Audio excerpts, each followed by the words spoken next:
नमस्कार स्टूडेंट्स, मैं R L. Pandey, assistant professor mathematics, government Naveen college Baloda. आज मैं BSc first year paper second के यूनिट 4 का एक चैप्टर है ऑर्थोगोनल ट्रेजेक्ट्री, उस पर डिस्कशन करेंगे। मैं आपको बता दूं कि ये चैप्टर को मैं 3 वीडियो लेक्चर्स में कंप्लीट करूंगा।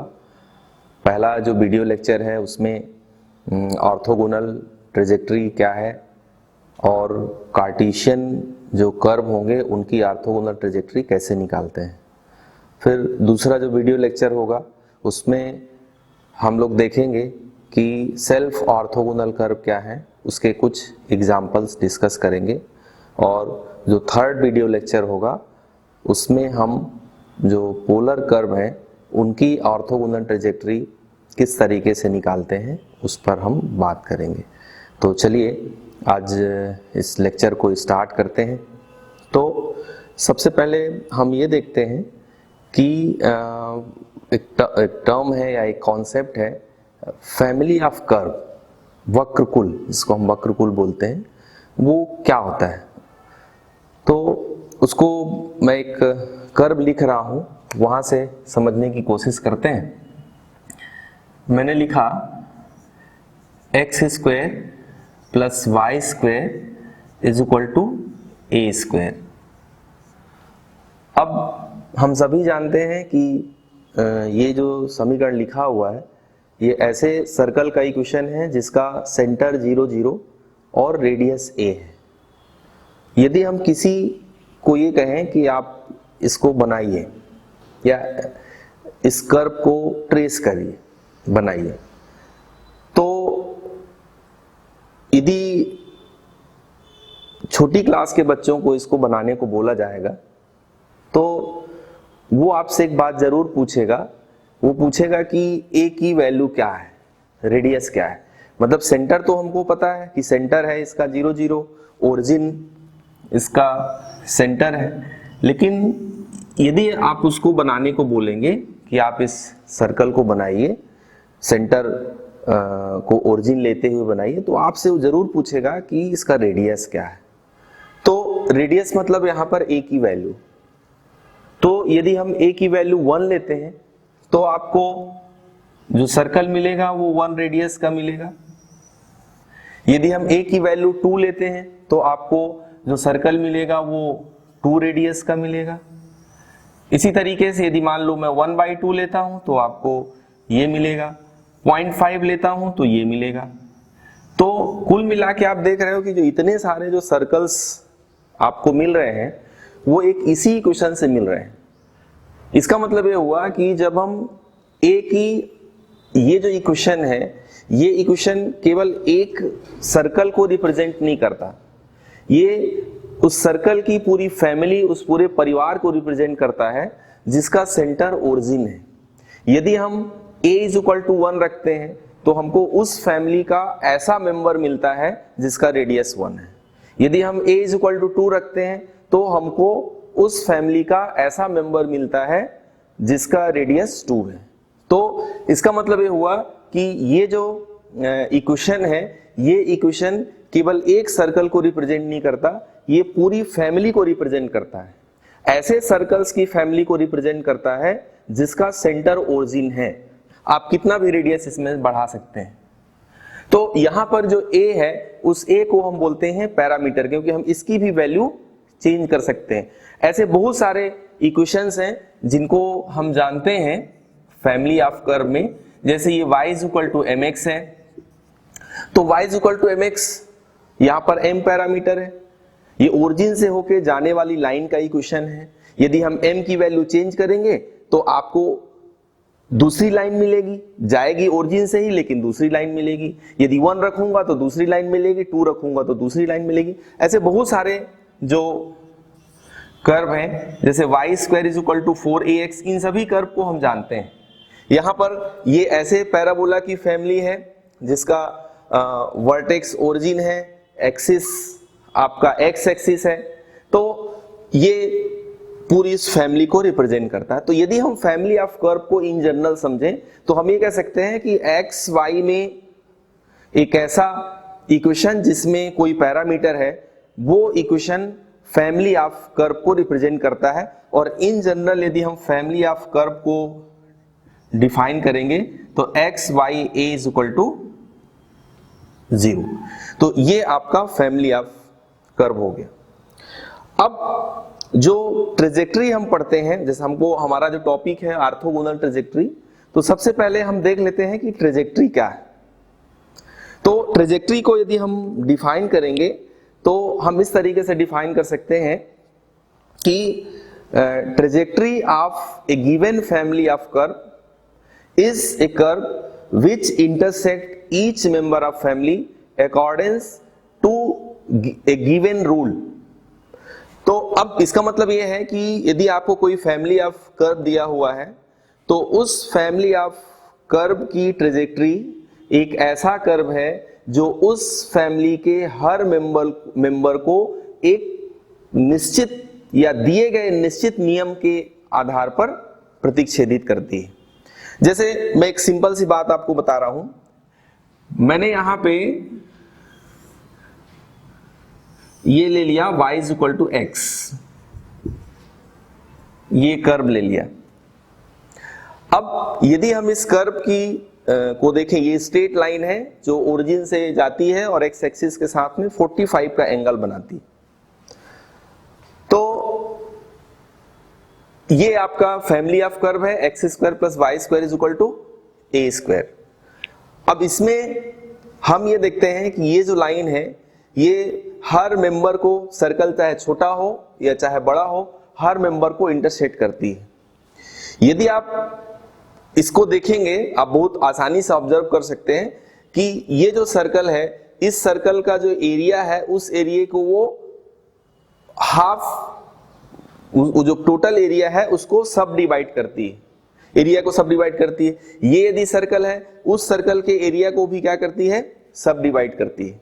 तो यहां पर हम ये देख पा रहे हैं कि जो y is equal to x है, y is equal to x इस फैमिली के हर मेंबर को एक फिक्स रूल के साथ में इंटरसेक्ट करती है। एक्चुअल में हम आगे देखेंगे कि जो ये तो जस्ट मैंने एग्जांपल के लिए लिया था, ओरिजिन से होके जाने वाली हर लाइन इसकी ट्रेजेक्ट्री हो सकती है, वो बाद में हम देखेंगे। लेकिन अभी आप जो ट्रेजेक्ट्री की डेफिनेशन है कि एक गिवन फैमिली ऑफ कर्व के लिए एक कर्व ट्रेजेक्ट्री हो कहलाता है यदि वो उस फैमिली के हर मेंबर को सेम रूल के साथ में इंटरसेक्ट करता है। जैसे यहां पर देख रहे हैं कि सर्कल बहुत छोटा भी होगा तो भी ये लाइन इसके एरिया को सब डिवाइड करती है। तो ये आपकी ट्रेजेक्ट्री की डेफिनेशन हो गई। अब हमारा जो वर्ड है, आज का जो टॉपिक है वो है ऑर्थोगोनल ट्रेजेक्ट्री। तो हम देखते हैं कि ऑर्थोगोनल ट्रेजेक्ट्री क्या है। जैसा वर्ड है उसके हिसाब से आप उसको समझिए कि जैसे मैंने कहा कि ट्रेजेक्ट्री में कर्व फैमिली ऑफ कर्व को एक फिक्स रूल से इंटरसेक्ट करता है। तो यदि कोई कर्व फैमिली के हर मेंबर को ऑर्थोगोनली इंटरसेक्ट करता है then that curve is called orthogonal trajectory. यदि मान लो हमको एक फैमिली ऑफ कर्व दिया गया है और एक ऐसा कर्व हमको हमारे पास है जो उस फैमिली के हर मेंबर को ऑर्थोगोनली इंटरसेक्ट करता है, तो वो जो कर्व होगा वो आप हमारा उस फैमिली ऑफ कर्व के लिए ऑर्थोगोनल ट्रेजेक्ट्री कहलाएगा। अब इसको और थोड़ा सा देखते हैं कि जैसे मान लो ये आपका गिवन फैमिली ऑफ कर्व, ये F x y a is equal to 0। अब ये दूसरा कर्व है जो इसको इंटरसेक्ट करता है। अब आप थोड़ा ध्यान से देखिए कि जब कोई कर्व इंटरसेक्ट करता है तो इंटरसेक्टिंग पॉइंट पे जो एंगल है वो एंगल उस पर टेंजेंट्स के बीच एंगल होता है। तो जैसे ये और इस कर्व की जो टेंजेंट है वो ये। अब यदि हम ये कहें कि ये कर्व इसकी ऑर्थोगोनल ट्रेजेक्ट्री है तो इसका मतलब ये हुआ कि इन टेंजेंट्स के बीच का जो एंगल है वो 90 डिग्री होगा। कैलकुलस में आपने पढ़ा है कि यदि y is equal to F of x कोई कर्व है तो जो dy बाई डी एक्स है उसके टेंजेंट का ग्रेडियंट, मतलब ये जो कर्व है इसका जो टेंजेंट का ग्रेडियंट होगा वो dy बाई डी एक्स होगा। अब ऑर्थोगोनल ट्रेजेक्टरी में चूंकि वो कर्व इस कर्व पे परपेंडिकुलर होता है तो एंगल 90 होगा। आपको मालूम है दो स्ट्रेट लाइन परपेंडिकुलर होती है यदि उनका जो ग्रेडियंट है उनका मल्टीप्लिकेशन -1 हो। तो इसका मतलब ये हुआ कि इस लाइन का ग्रेडियंट ऐसा होगा जिसको इसके ग्रेडियंट के साथ मल्टीप्लाई करने पर आपको -1 मिले। तो ऑब्वियसली आप देख पा रहे हैं कि इसका जो मान होगा -1/dy/dx। तो आप ये भी कह सकते हैं कि ऑर्थोगोनल ट्रेजेक्टरी में क्या होगा, ऑर्थोगोनल ट्रेजेक्टरी में जो गिवन कर्व है उसका ग्रेडियंट यदि dy/dx है तो जो ऑर्थोगोनल ट्रेजेक्टरी होगी उसमें जो टेंजेंट का ग्रेडियंट होगा वो होगा -1/dy/dx। अब हम ये देखते हैं कि जो कोई भी फैमिली ऑफ कर्व है, गिवन फैमिली ऑफ कर्व है, उसकी ऑर्थोगोनल ट्रेजेक्टरी हम कैसे निकालते हैं, यहां पर हम डिस्कस करेंगे, कार्टेशियन कर्व लेकर के डिस्कस करेंगे। तो उसका जो प्रोसेस है उस प्रोसेस को आप समझिए। इसको फ्लो चार्ट टाइप से मैं आपको बता रहा हूं। जैसे ये आपकी हो गई गिवन फैमिली ऑफ कर्व, ये इक्वेशन नंबर 1 हो गया। अब हमको क्या करना है ऑर्थोगोनल ट्रेजेक्टरी निकालने के लिए कि आप इसको differentiating with respect to x के रिस्पेक्ट में डिफरेंशिएट करिए। तो आपको जो नया फंक्शन मिलेगा उसमें x रहेगा, उसमें y रहेगा। डिफरेंशिएट करने के बाद नई चीज dy/dx आ जाएगी और उसके बाद में जो पैरामीटर है वो a वो रहेगा। अब इसके बाद आपको क्या करना है, इसके बाद आपको एलिमिनेट a फ्रॉम 1 and 2। आप इक्वेशन 1 और 2 से a को हटाइए। तो a को हटाने के बाद आपको जो नया इक्वेशन a हटेगा, एलिमिनेट करने का मतलब a की वैल्यू निकाल के आप दूसरे में रख दीजिए। तो ये हो जाएगा x y dy/dx is equal to 0। ये आपका इक्वेशन नंबर 3 हो गया। अब ये जो इक्वेशन आया है ये इक्वेशन इस फैमिली ऑफ कर्व का डिफरेंशियल इक्वेशन है। अब आपको मैं बता चुका हूं कि जो फैमिली ऑफ कर्व है और जो ऑर्थोगोनल ट्रेजेक्टरी वाला जो कर्व है उसके ग्रेडियंट में क्या रिलेशन होता है। उसमें जो टेंजेंट का ग्रेडियंट है जिसमें dy/dx है तो उसमें होता है -1/dy/dx। तो अब हम क्या करते हैं अगला स्टेप में कि रिप्लेस dy/dx y -1/dy/dx, या सिंपल हम इसको कहते हैं कि -dx/dy। इससे आप इसको रिप्लेस कर देंगे तो आपको जो नया इक्वेशन आपको मिलेगा वो हो जाएगा g और x y और -dx/dy इज इक्वल टू 0 या dx/dy इज इक्वल टू 0। ये इक्वेशन नंबर 4। अब देखिए ये जो डिफरेंशियल इक्वेशन मिला ये आपको ऑर्थोगोनल ट्रेजेक्टरी का डिफरेंशियल इक्वेशन है। अब हम इसको क्या करेंगे, सॉल्व कर लेंगे। तो सॉल्व करेंगे तो मान लो आपको यहां पे मिला capital F x y c is equal to 0। तो ये जो सॉल्यूशन आया ये solution given family of curve का ऑर्थोगोनल ट्रेजेक्टरी होगा। मतलब हमने क्या क्या किया कि जो डिफरेंशियल इक्वेशन जो फैमिली ऑफ कर्व दिया है उसको x के रिस्पेक्ट में डिफरेंशिएट किया, इक्वेशन 2 मिला, वहां से आपने a को एलिमिनेट किया। एलिमिनेट करने के बाद आपको जो डिफरेंशियल इक्वेशन मिलेगा ये डिफरेंशियल इक्वेशन इसका डिफरेंशियल इक्वेशन होगा जो दोनों के ग्रेडियंट में रिलेशन है कि इसमें dy/dx है तो उसमें -dx/dy होगा।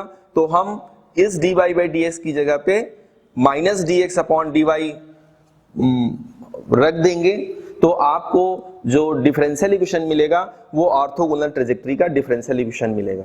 अब आप इस डिफरेंशियल इक्वेशन को सॉल्व कर दीजिए। तो सॉल्व करने से जो नया कर्व आएगा ये जो कैपिटल F आया वो इसकी ऑर्थोगोनल ट्रेजेक्ट्री होगी। तो चलिए इस प्रोसेस को फॉलो करते हुए कुछ क्वेश्चन हम लोग देखते हैं, उसको लिखते हैं। तो जो क्वेश्चंस हैं,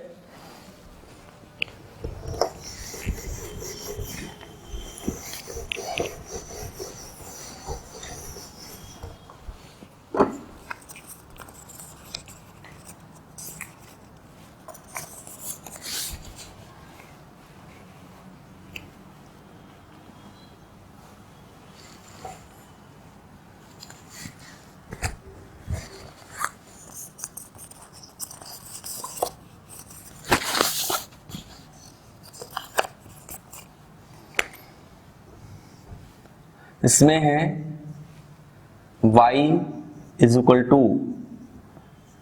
ए एक्स स्क्वेयर,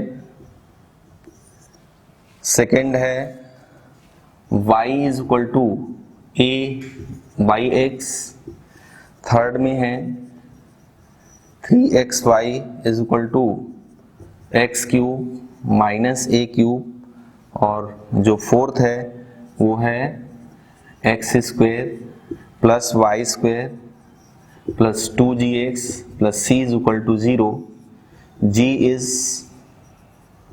पैरामीटर।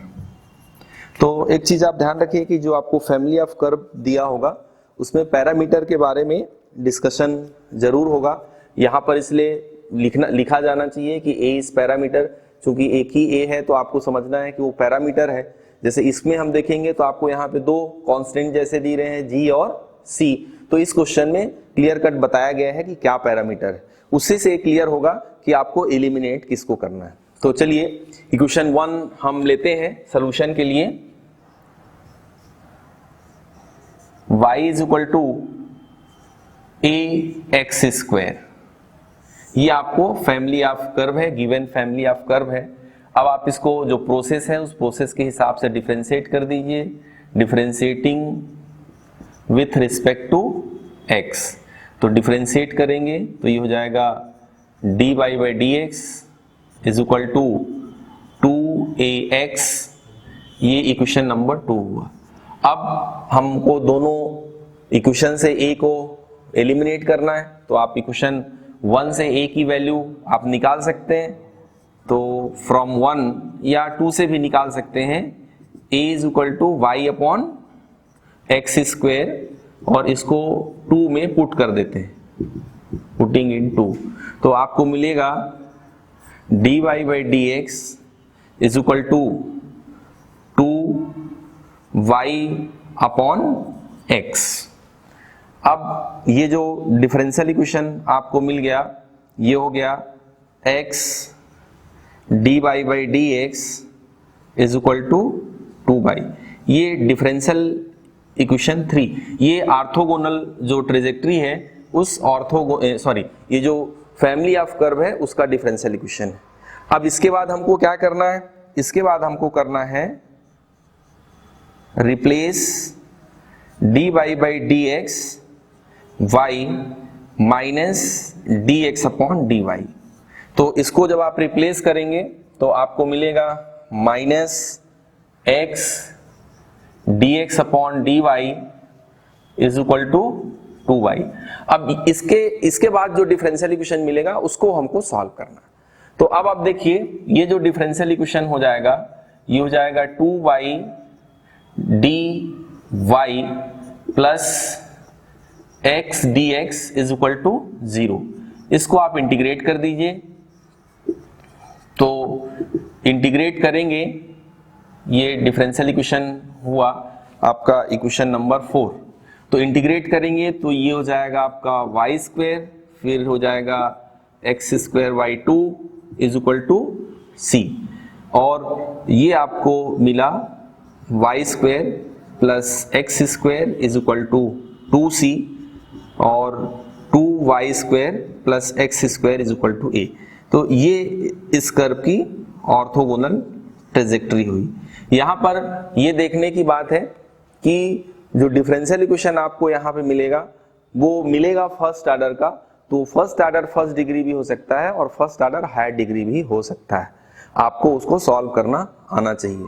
तो इस तरीके से ये जो डिफरेंशियल इक्वेशन है, अब कई बार ऐसा भी होगा कि जैसे मान लीजिए ये है, अब आप जब इसको डिफरेंशिएट करोगे तो a कांस्टेंट है तो 0 हो जाएगा, तो आपको a को एलिमिनेट करने की जरूरत नहीं पड़ेगी, सीधा ही डिफरेंशियल इक्वेशन आपको मिल जाएगा।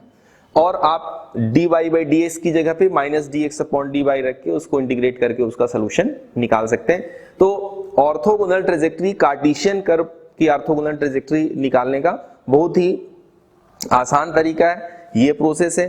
ये जो क्वेश्चंस यहाँ पे लिखे गए हैं वो आपके टेक्स्ट बुक में होंगे, आप उनको सॉल्व करिए और भी जो क्वेश्चंस हैं उनको सॉल्व करिए।